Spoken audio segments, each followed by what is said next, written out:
Welcome back to my channel. ఈ వీడియోలో computer embroidery మిషన్లో బాబిన్కి థ్రెడ్ ఎలా చుట్టాలో చూద్దాం.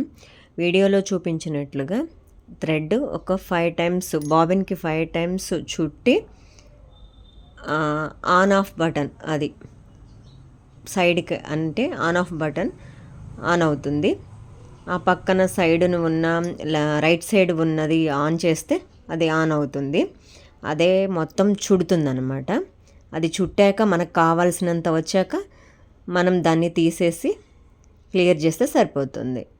ఇప్పుడు ఈ వీడియోలో కొంచెం థ్రెడ్ పైకి కనిపించింది అనుకో, అది మనం జస్ట్ ఒక కొద్దిగా థ్రెడ్ కొంచెం లెఫ్ట్ రైట్ తిప్పుకొని అది ఎలా ఉందా, లూజ్గా ఉందా టైట్గా ఉందా చూసుకొని బాబిన్కి సెట్ చేసుకోవాలి. ఓకే, నా వీడియోస్ నచ్చినట్లయితే లైక్ చేయండి, షేర్ చేయండి, సబ్స్క్రైబ్ చేయండి.